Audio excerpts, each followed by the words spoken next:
It feels like it should be obvious that right-wing billionaires running the government is a bad thing. It's the kind of thing that everyone should know, like don't stare directly at the sun or inject bleach into yourself during a pandemic.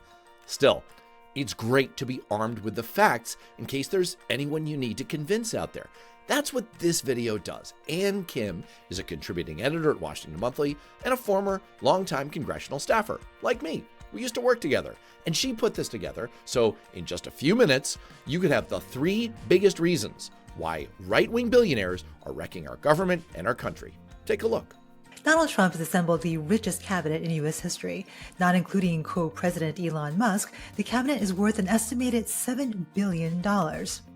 There's Education Secretary Linda McMahon, who made her fortune from professional wrestling. There's Treasury Secretary Scott Bessent, who ran a hedge fund. There's Commerce Secretary Howard Lutnick, who chaired the financial services firm Cantor Fitzgerald.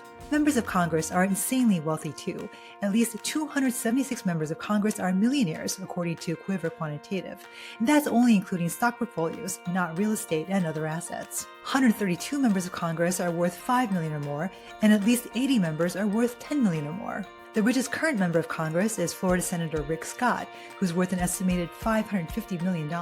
That's more than twice as much as the second richest member of Congress, former Speaker Nancy Pelosi. Too many rich politicians is bad for America. Here are 3 reasons why. Number 1, they're out of touch with regular Americans. You may remember then Senator J.D. Vance's incredibly awkward visit to the donut shop during the 2024 campaign. Despite his rise to fame with Hillbilly Elegy, it's pretty clear he's left that origin story pretty far behind. Okay. I'm J.D. Vance. I'm running for Vice President of Tennessee. Okay. Just a random assortment of stuff. Yes. Okay. Good. How long? Everything. Just everything. Yeah. I mean, a lot of glaze, cinnamon rolls, just whatever makes sense.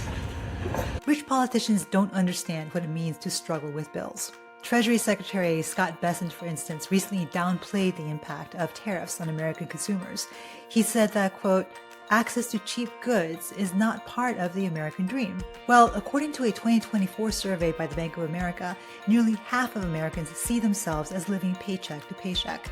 And nearly a third of Americans are spending more than 90% of their income on basic necessities. Another reason rich politicians are bad for America is that they can buy their way into office regardless of their qualifications, or rather, lack thereof. They fund their own campaigns, and they often make terrible candidates. In 2022, for instance, the top 3 self-funded candidates were all Republicans. One was Dr. Oz, who spent $28.6 million running for the Senate in Pennsylvania. He's now in line to run Medicare. One was Mike Gibbons, an election denier who spent $18.3 million of his own money running for Senate in Ohio.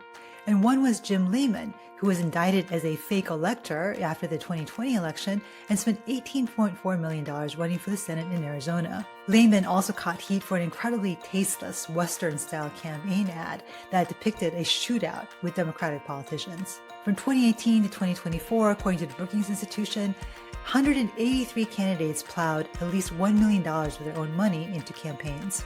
Most of these candidates lost, including Oz, Gibbons, and Lehman, but the money they poured into their campaigns gave them an unfair advantage and may also have deterred better but less wealthy candidates from running. Yet another problem with having rich people run government is conflicts of interest. With disturbing regularity, rich politicians seem to be using their offices to make themselves richer.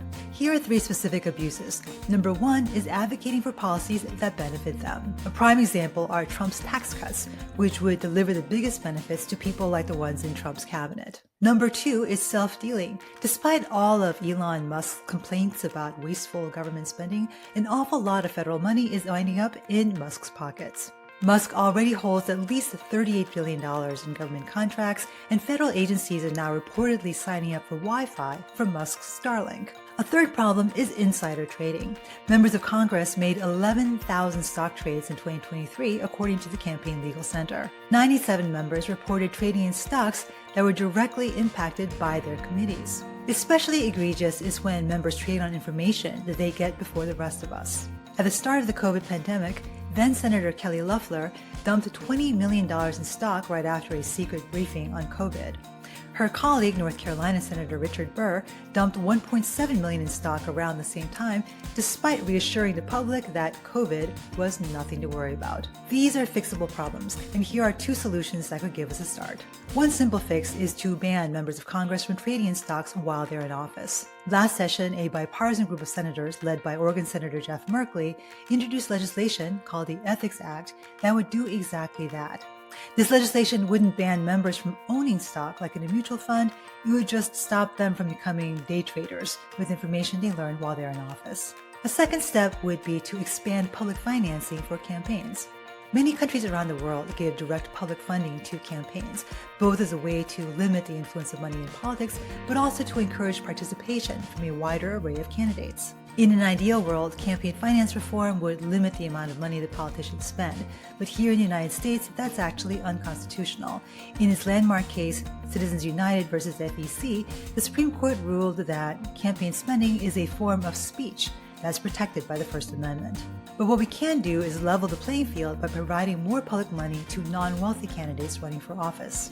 Research by the University of Chicago finds that public financing can, in fact, increase competition by increasing the number of candidates who throw their hat into the ring. One possible model to follow might be Maine, where voters approved the Maine Clean Elections Act in 1996 and then again in 2015. Under this system, candidates for governor and state legislature can opt for public money to finance their campaigns, provided that they agree to limit their spending and don't solicit private donations. According to the nonprofit Maine Center for Clean Elections, more than 60% of candidates for state office now use this system. As we are finding out in real time, having billionaire politicians control our government and political system is really bad for America. We need to do what we can to get the billionaires out and regular Americans in. I'm Ann Kim, and thanks for watching. Don't forget to like, share, and subscribe.